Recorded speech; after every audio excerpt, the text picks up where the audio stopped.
ನಮಸ್ಕಾರ, ಸುದ್ದಿಗಾರ ವಾಹಿನಿಗೆ ಸ್ವಾಗತ. ನಾನು ಪಲ್ಲವಿ.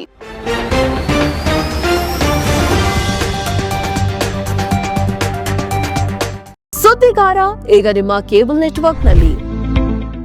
14 ರಾಜ್ಯಕ್ಕೆ ಪ್ರವಾಹ ಸೃಷ್ಟಿಸುವ ಭಾರೀ ಮಳೆ ಅಲರ್ಟ್. ಬಿಸಿಲಿನ ಬೆನ್ನಲ್ಲೇ ಹವಾಮಾನ ಇಲಾಖೆ ಎಚ್ಚರಿಕೆ. ಕರ್ನಾಟಕ ಸೇರಿದಂತೆ ದಕ್ಷಿಣ ಭಾರತದಲ್ಲಿ ಉರಿ ಬಿಸಿಲು ತೀವ್ರಗೊಳ್ತಾ ಇದೆ. ದೇಶದ ಕೆಲವೆಡೆ ಮಳೆಯಾಗಿದ್ದರೆ ಬಹುತೇಕ ರಾಜ್ಯಗಳು ಮಳೆಗಾಗಿ ಪ್ರಾರ್ಥನೆಯನ್ನ ಕೂಡ ಮಾಡ್ತಾ ಇದೆ.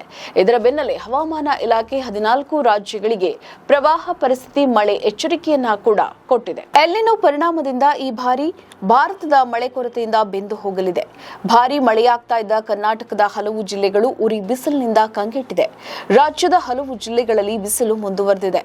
ದಕ್ಷಿಣ ಭಾರತದಲ್ಲಿ ಬಿಸಿಲು ಕೂಡ ತೀವ್ರಗೊಳ್ತಾ ಇದೆ. ಉತ್ತರ ಭಾರತವು ಇದಕ್ಕಿಂತ ಭಿನ್ನವಿಲ್ಲ. ಜಮ್ಮು ಮತ್ತು ಕಾಶ್ಮೀರದ ಕೆಲ ಭಾಗದಲ್ಲಿ ಮಳೆ ಆಗ್ತಾ ಇದೆ. ಕೇವಲ ಈಶಾನ್ಯ ರಾಜ್ಯಗಳಲ್ಲಿ ಭಾರೀ ಮಳೆಯಾಗ್ತಾ ಇದೆ. ಇದೀಗ ಹವಾಮಾನ ಇಲಾಖೆ 14 ರಾಜ್ಯಗಳಲ್ಲಿ ಭಾರೀ ಮಳೆಯಿಂದ ಪ್ರವಾಹ ಪರಿಸ್ಥಿತಿ ಎಚ್ಚರಿಕೆಯನ್ನ ಕೊಟ್ಟಿದೆ. ಹವಾಮಾನ ಇಲಾಖೆ 14 ರಾಜ್ಯಗಳಿಗೆ ಎಚ್ಚರಿಕೆಯನ್ನ ನೀಡಿದೆ.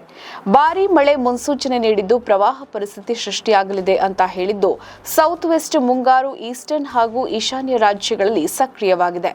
ಹೀಗಾಗಿ ಮುಂದಿನ 7 ದಿನಗಳ ಕಾಲ ಭಾರೀ ಮಳೆಯಾಗಲಿದೆ.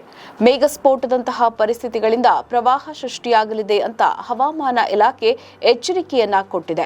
ಕರ್ನಾಟಕ, ಆಂಧ್ರಪ್ರದೇಶ, ತೆಲಂಗಾಣ, ತಮಿಳುನಾಡು ಹಾಗೂ ಕೇರಳ ರಾಜ್ಯಗಳಲ್ಲಿ ಬಿಸಿಲು ಕೂಡ ಮುಂದುವರಿಯಲಿದೆ. ಈ ಪೈಕಿ ಆಂಧ್ರಪ್ರದೇಶದಲ್ಲಿ ವ್ಯತಿರಿಕ್ತ ಹವಾಮಾನ ಇರಲಿದೆ. ಒಮ್ಮೆ ಮಳೆ, ಮತ್ತೊಮ್ಮೆ ಬಿಸಿಲು ಹೆಚ್ಚಾಗಲಿದೆ. ಇದರಿಂದ ಸಾಂಕ್ರಾಮಿಕ ರೋಗಗಳು ಹೆಚ್ಚಾಗುವ ಸಾಧ್ಯತೆ ಕೂಡ ಹೆಚ್ಚು ಅಂತ ಹೇಳಲಾಗ್ತಾ ಇದೆ. ಕರ್ನಾಟಕದ ಹಲವು ಜಿಲ್ಲೆಗಳು ತೀವ್ರ ಮಳೆ ಕೊರತೆ ಎದುರಿಸ್ತಾ ಇದೆ. ರೈತರು ಒಂದು ಕಡೆ ಕಂಗಾಲಾಗಿದ್ದಾರೆ. ಬಿತ್ತನೆ ಕೆಲಸಗಳು ನಡೆದಿಲ್ಲ. ಮಳೆಗಾಗಿ ಪ್ರಾರ್ಥನೆ ಕೂಡ ನಡೀತಾ ಇದೆ. ಆದರೆ ಮಳೆ ಕಾಣ್ತಾ ಇಲ್ಲ. ಜೂನ್ ಅಂತ್ಯ ಹಾಗೂ ಜುಲೈ ಆರಂಭದಲ್ಲಿ ಕೆಲ ಜಿಲ್ಲೆಗಳಲ್ಲಿ ಮಳೆಯಾಗಿತ್ತು. ಈ ಪೈಕಿ ದಕ್ಷಿಣ ಕನ್ನಡ, ಉಡುಪಿ, ಕೊಡಗು, ಚಿಕ್ಕಮಗಳೂರು ಸೇರಿದಂತೆ ಕೆಲ ಭಾಗದಲ್ಲಿ ಮಳೆಯಾಗಿತ್ತು.